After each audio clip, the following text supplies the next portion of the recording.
आम्बेडकर जब यौन शिक्षा से जुड़ा एक केस हार गए थे। आइए जानते हैं मामला क्या था। जैसे आज हमारे संविधान में मूल अधिकार, अभिव्यक्ति की स्वतंत्रता आज एक चर्चा और बहस का मुद्दा बन गया है। 1934 में भी कुछ ऐसी ही स्थिति थी। तब डॉक्टर बाबा साहेब भीमराव आम्बेडकर ने बतौर वकील एक ऐतिहासिक केस लड़ा था। अदालत में आम्बेडकर के व्यक्त किए गए विचार आज की तारीख में भी लागू होते हैं। यह समाज स्वास्थ्य नामक एक पत्रिका के लिए लड़ा गया मुकदमा था। 20वीं सदी की शुरुआत में महाराष्ट्र के रघुनाथ धोंडो कर्वे अपनी पत्रिका समाज स्वास्थ्य के लिए रूढ़िवादियों के निशाने पर रहते थे। कर्वे अपनी पत्रिका में यौन शिक्षा, परिवार नियोजन, नग्नता, नैतिकता जैसे उन विषयों पर लिखा करते थे जिस पर भारतीय समाज में खुले तौर पर चर्चा नहीं हुआ करती थी। स्वस्थ यौन जीवन और इसके लिए चिकित्सा सलाह पर केंद्रित उनकी पत्रिका में कर्वे ने इस संवेदनशील मुद्दे पर निडरता पूर्वक चर्चा की। वो तर्कसंगत और वैज्ञानिक बातें लिखते। लोगों की आम जिंदगी पर अत्यधिक धार्मिक प्रभाव वाले समाज के रूढ़िवादियों को उनके लेख से बेहद चिढ़ थी। इस दौरान उनके कई दुश्मन बन गए, लेकिन कर्वे निराश नहीं हुए। उन्होंने लिखने के साथ ही अपनी लड़ाई जारी रखी। तब भारत का राजनीतिक और सामाजिक नेतृत्व इतना मजबूत नहीं था कि वो कर्वे का पक्ष लेता और उनके लेखन का समर्थन कर पाता। ऐसे समय में बाबा साहेब आम्बेडकर कर्वे के लिए मसीहा बनकर सामने आए और उनके लिए अदालत में वकालत की। यह भारत के सामाजिक सुधारों के इतिहास में सबसे महत्वपूर्ण कानूनी लड़ाई में से एक है जो अभिव्यक्ति की स्वतंत्रता के लिए लड़ा गया। 1931 में कर्वे को पहली बार पुणे में रूढ़िवादी समूह ने उनके एक लेख व्यभिचार के प्रश्न के लिए उन्हें अदालत में घसीटा। उन्हें गिरफ्तार किया गया और दोषी ठहराए जाने के बाद 100 रुपये जुर्माना भी लगाया गया।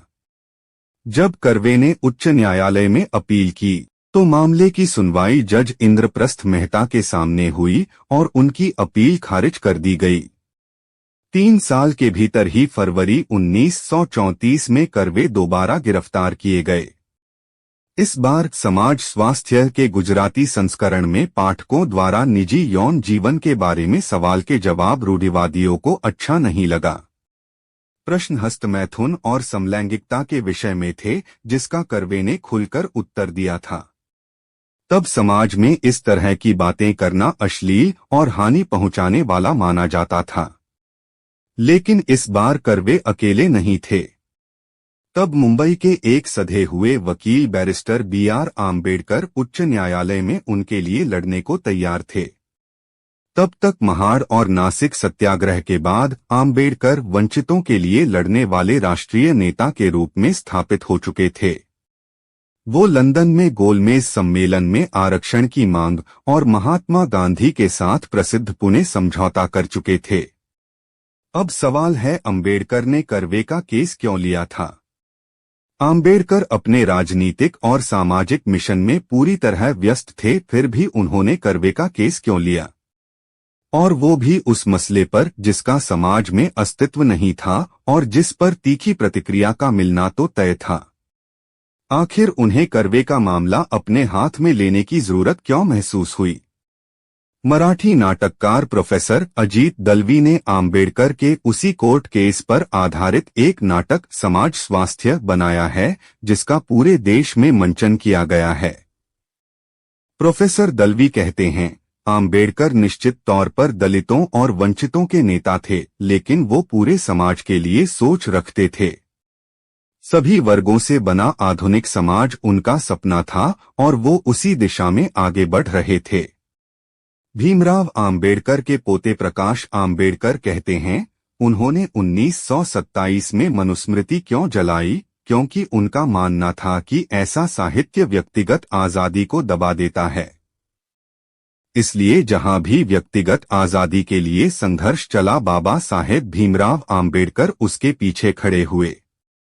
वो कहते हैं कि समाज स्वास्थ्य के मामले में हम देख सकते हैं कि यहाँ कट्टरपंथी ब्राह्मणवाद, व्यक्तिगत स्वतंत्रता और अभिव्यक्ति के खिलाफ खड़ा था।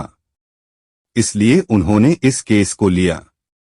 आम्बेडकर ने अपनी पूरी पढ़ाई और शोध यूरोप और अमेरिका में किया, इसलिए वो भारत में उदारवादी परंपराओं के साथ ही आधुनिक पश्चिमी उदारवादी विचारों से भी प्रभावित हुए। कर्वे के लेखों में उनका तर्कवादी विचार आम्बेडकर के लेखों और उनके कार्यों में भी साफ झलकता है।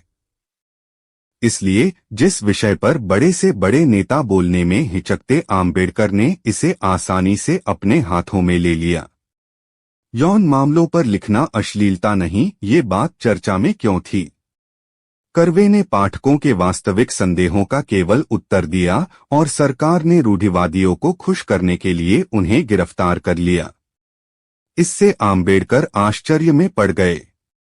अगर समाज स्वास्थ्य का विषय यौन शिक्षा और यौन संबंध है और आम पाठक उसके विषय में प्रश्न पूछता है, तो उसका उत्तर क्यों नहीं दिया जाना चाहिए? यह आम्बेडकर का सीधा सवाल था। अगर कर्वे को इसका उत्तर नहीं देने दिया जाए तो इसका मतलब है पत्रिका को बंद कर दिया जाना चाहिए। दलवी कहते हैं, आम्बेडकर के लिए कर्वे को समाज की तथाकथित नैतिक मान्यताओं के अनुसार जवाब देने के लिए बाध्य किया जाना भी अन्याय है। मामले में फिर 28 फरवरी से 24 अप्रैल 1934 के बीच बॉम्बे हाई कोर्ट में न्यायमूर्ति मेहता के सामने दलील रखी गई। कर्वे के खिलाफ मुख्य आरोप यौन मुद्दों पर सवालों के जवाब देकर अश्लीलता फैलाना था। प्रोफेसर दलवी बताते हैं, आम्बेडकर का पहला तर्क यह था कि अगर कोई यौन मामलों पर लिखता है तो इसे अश्लील नहीं कहा जा सकता। हर यौन विषय को अश्लील बताने की आदत को छोड़ दिया जाना चाहिए। इस मामले में हम केवल कर्वे के जवाबों पर नहीं सोचकर सामूहिक रूप से इस पर विचार करने की जरूरत है। हमारे राजनीतिक नेता आज भी इस तरह के मुद्दों पर कुछ नहीं कहना चाहते, वहीं आम्बेडकर 80 साल पहले ही इस पर निर्णायक स्थिति में थे। दलवी कहते हैं, न्यायाधीश ने उनसे पूछा कि हमें इस तरह के विकृत प्रश्नों को छापने की आवश्यकता क्यों है, और यदि इस तरह के प्रश्न पूछे जाते हैं तो उनके जवाब ही क्यों दिए जाते हैं? इस पर आम्बेडकर ने कहा कि विकृति केवल ज्ञान से ही हार सकती है। इसके अलावा इसे और कैसे हटाया जा सकता है? इसलिए कर्वे को सभी सवालों को जवाब देने चाहिए थे। यौन शिक्षा का अधिकार आम्बेडकर मूल अधिकार बनाना चाहते थे। आम्बेडकर ने अदालत में इस विषय पर आधुनिक समाज में उपलब्ध साहित्य और शोध का उल्लेख भी किया। उन्होंने समलैंगिकों पर हेवलॉक एलिस के शोध को भी अदालत में पेश किया।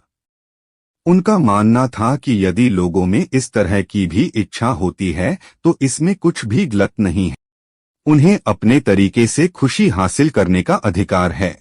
प्रोफेसर दलवी कहते हैं, उस दौर में जब कोई भी यौन संबंधों पर खुलकर नहीं बोलता था, समलैंगिकता पर आम्बेडकर के विचार मेरे लिए क्रांतिकारी हैं। आम्बेडकर दो अधिकारों पर बिल्कुल दृढ़ थे। एक यौन शिक्षा का अधिकार। वो इसके खिलाफ किसी धार्मिक रूढ़िवादी विचार को नहीं आने देना चाहते थे। ये पारंपरिक बाधाएं थीं। प्रकाश आम्बेडकर कहते हैं, जैसा कि मैं देख रहा हूं, भारतीय समाज में कामुकता का प्रश्न वैदिक परंपराओं से संबंधित है। समाज के कुछ वर्ग उदार विचारों के रास्ते चलने को तैयार थे, लेकिन वैदिक परंपराओं को मानने वाला उच्च वर्ग रूढ़िवादी विचारों को छोड़ने के लिए तैयार नहीं था। बाबा साहेब इस परंपरागत धारणा के खिलाफ थे। आम्बेडकर के तर्क आज भी प्रभावी। दलवी कहते हैं, बाबा आम्बेडकर की स्थिति केवल अदालत में तर्कों तक ही सीमित नहीं थी, बल्कि यह उनके राजनीतिक कामों में भी दिखा। कर्वे ने अपने लेखन के माध्यम से परिवार नियोजन की जरूरत पर जोर दिया और आम्बेडकर ने एक सांसद के रूप में इसे क्रियान्वित किया। आम्बेडकर 1937 में तत्कालीन बंबई क्षेत्रीय सभा में परिवार नियोजन पर एक बिल लाए। इस विषय पर उनका विस्तृत भाषण उपलब्ध है। अभिव्यक्ति की स्वतंत्रता वो दूसरा अधिकार था जिसके लिए वो लड़े। वो इस बात से सहमत नहीं थे कि यदि समाज का कोई वर्ग किसी खास विषय पर कोई बात नहीं सुनना चाहता या पसंद नहीं करता है तो किसी और को ऐसा करने की अनुमति नहीं है। उदारवादी रवैया अपनाते हुए उन्होंने दृढ़ता से कहा था कि जब हम सभी मुद्दों पर खुलकर बहस और चर्चा करेंगे तभी समाज से विकृतियां जाएंगी। ज्ञान ही इसका एकमात्र जरिया है। प्रोफेसर दलवी अंत में कहते हैं, क्या आज हमारे समाज में समाज स्वास्थ्य जैसी कोई पत्रिका उपलब्ध है? बीते युग में बड़े बड़े नेताओं ने कामुकता को छोड़कर कई विषयों पर खुलकर बातें की। बहुत कम लोग इस पर बातें करने की हिम्मत रखते हैं। मुझे ऐसा लगता है कि आज भी इसकी जरूरत है। R.D. कर्वे और डॉक्टर B.R. आम्बेडकर 1934 की वो लड़ाई अदालत में हार गए। अश्लीलता के लिए कर्वे पर एक बार फिर 200 रुपए का जुर्माना लगाया गया। लेकिन ऐसी लड़ाइयां वर्तमान और भविष्य को प्रभावित करती हैं और उनका प्रभाव परिणाम से परे है।